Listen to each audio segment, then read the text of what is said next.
Good morning, good morning. So gagawa po tayo ng swag.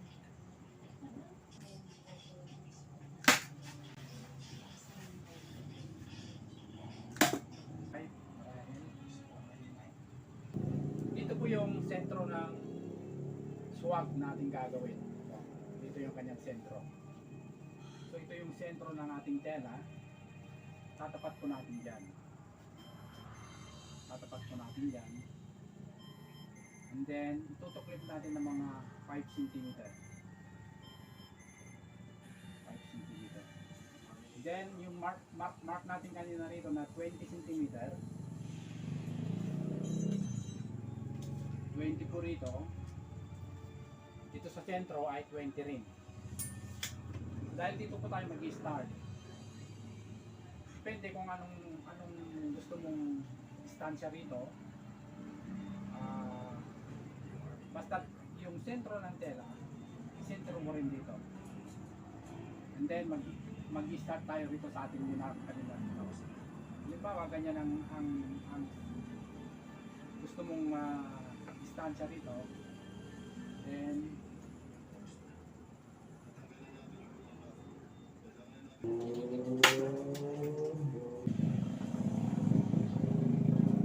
another 5 cm. Then itatapat ko natin yan.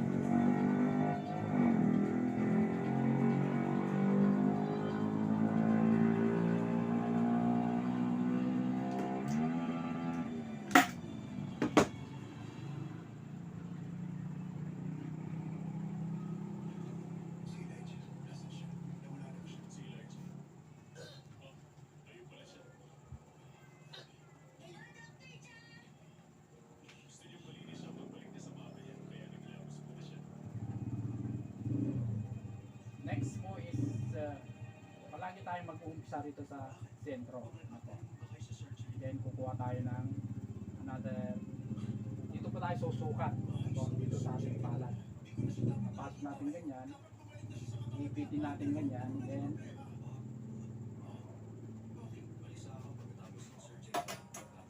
pupunin natin dito.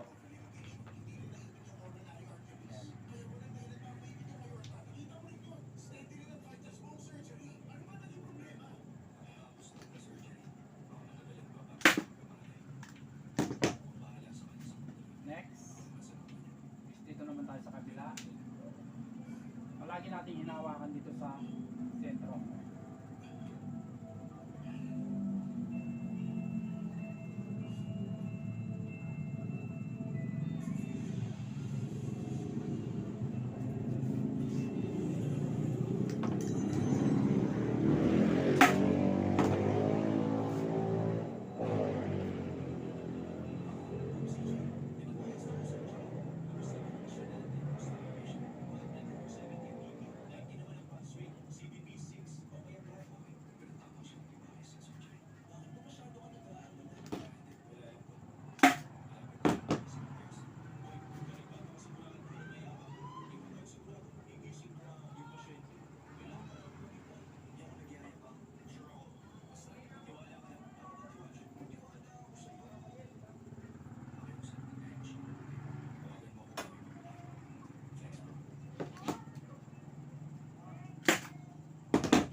Same process po.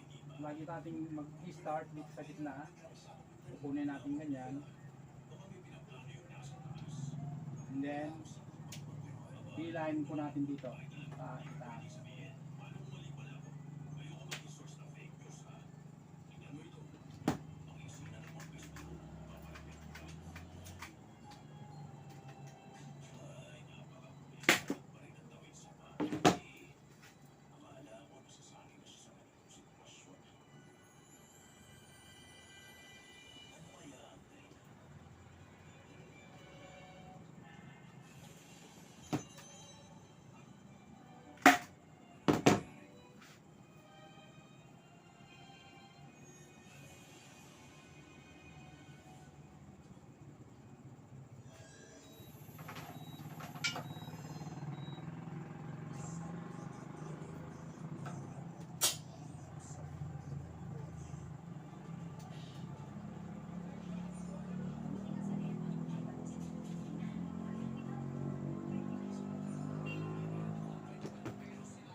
po ay nilalatag nila sa lamesa, okay lang naman po yun.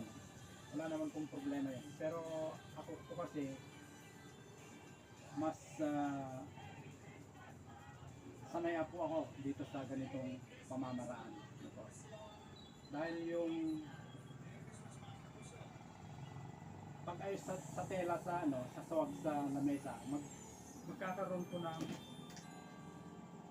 pagbabago pagka sinabit mo na o pagka tinahimok. Pero ito po, kung magbabago man ng konti lang po yung magbabago.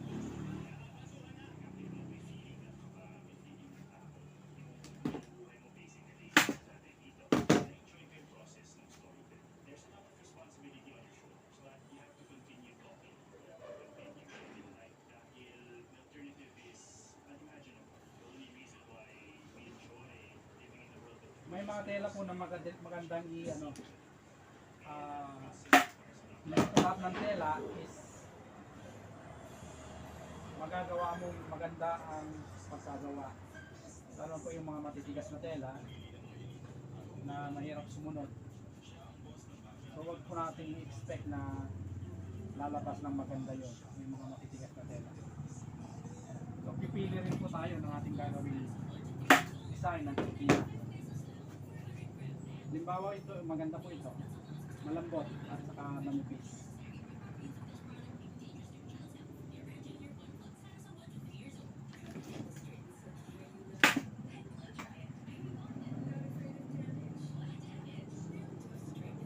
So madali lang po ang paggawa ng swag. Ano po?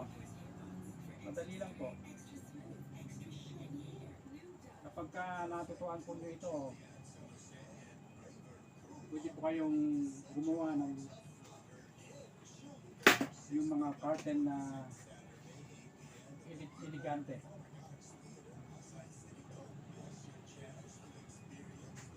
Kaya napakasimple lang itong paggawa.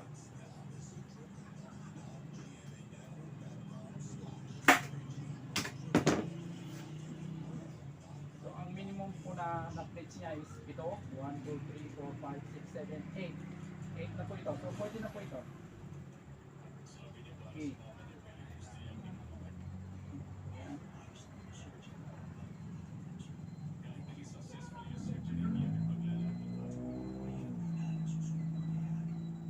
Ayos na lang po. So ang gagawin po natin ngayon is tatapasin po natin dito. Tatanggalin po natin yung sobra.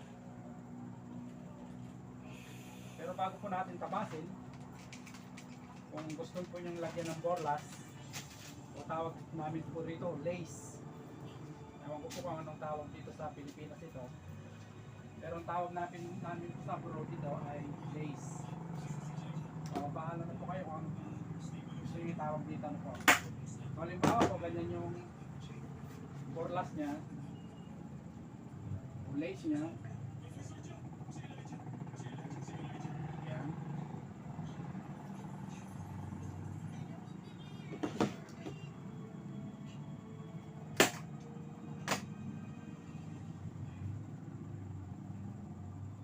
Ganyan po ang kalalampasan niya. Ayan. So, pwede na natin itong gupitin yung sobra ano po.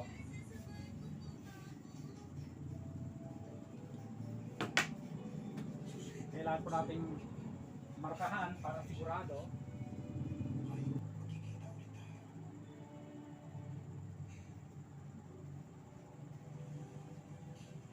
Maglagay po tayo ng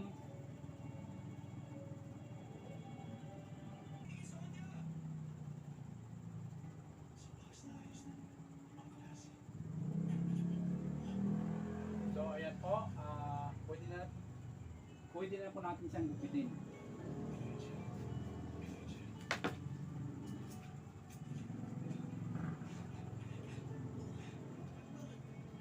Kahit dito po sa itaas, pwede natin gupitin na.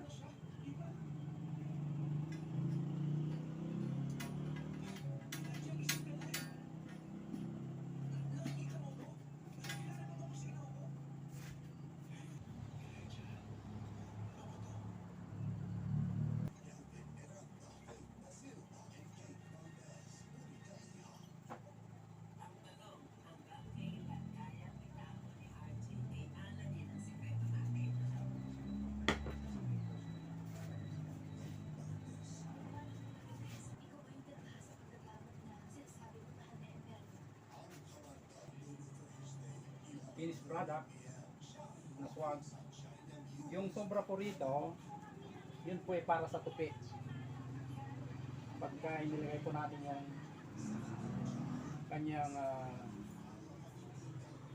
lace.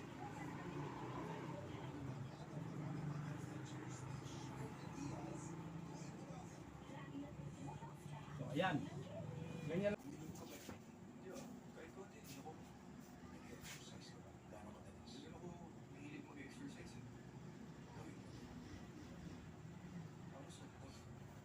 So ang taas po ng ating swag ay almost 53. So yung target natin kanina is 55. Okay na rin po 'yon. Nag-miss tayo ng mga 1 to 2 cm. Yung kanyang lapad is 105. So okay na rin po ito. Ngayon, tinatanong nyo siguro bakit gumamit ako ng staple pin. Dapat talaga ang gagamitin dito is yung pin lang sana. Kaya lang, ito po kasi ay plyboard, so hindi ko maitutusok yung pin. Balak ko sanang bumili ng styrofoam board upang ilagay ko rito para yung pagka tinusok mo yung pin, madali lang. Pero madali lang naman po ito. Then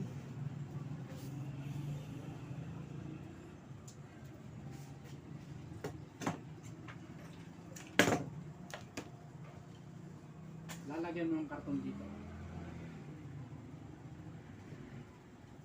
Kunin mo yung level ng cutting board, doon mo ilagay ito para ito yung pinaka-guide mo pag tatahiin mo.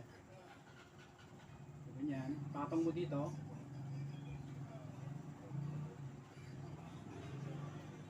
then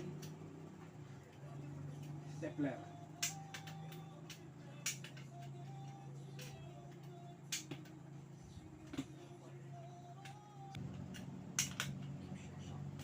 Yan. So hindi na po gagalaw. Higupitin natin yung sobra.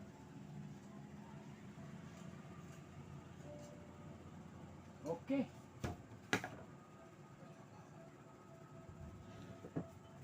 Pwede naman pong ito ilagay natin sa likod. O kaya ito, ilagay natin sa likod. Then ito nakalabas. Pwede rin po. Halimbawa,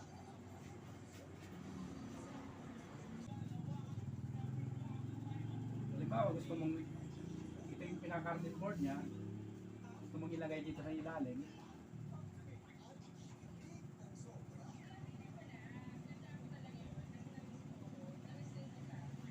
yan.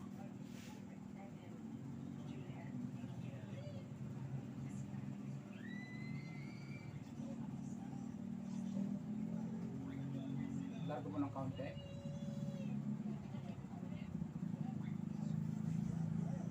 Ganyan. Then maglalagay ka rito ng cutting tie.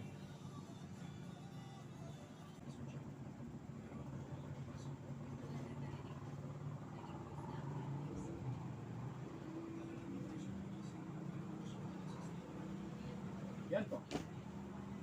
Nasa inyo po kung paano nyo i-arrange. Pwede nyo dito ilagay sa ibabaw, ilagay sa ilalim, maging dito rin ilagay sa ilalim, o ilagay sa ibabaw. Then yung jabot niya, dito siya.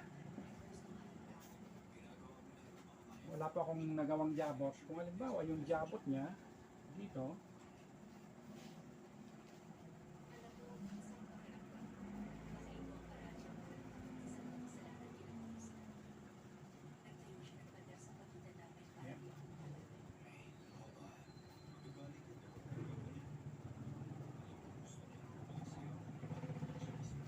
parang ganyan po.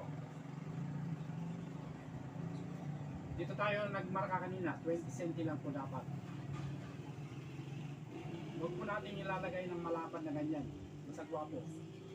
20 cm lang po.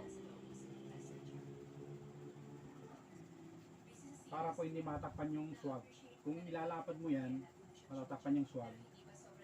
Pangit po. Kailangan 20 cm lang. Mga ganyan. Puputulin mo rito yung jabot. Tapos gaganyan niya po siya. Next time po, sa next video po natin, papakita po sa inyo paano gumawa ng jabot.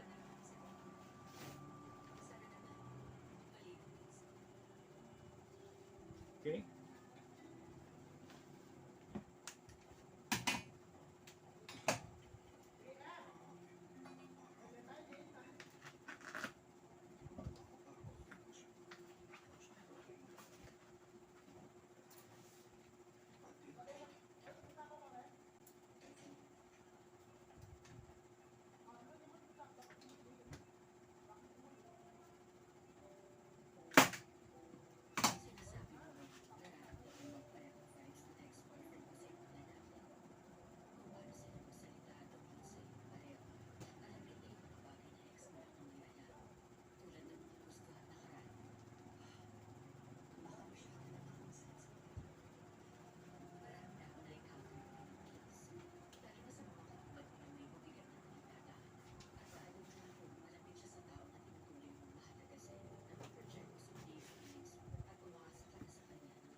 So ang kinonsume po ng swab na ito is 1.5 meter po ang kinonsume niya na tela. Itong ganito pong klase ng swab. Okay po, salamat po sa inyong panonood. Hanggang po sa susunod. Salamat po.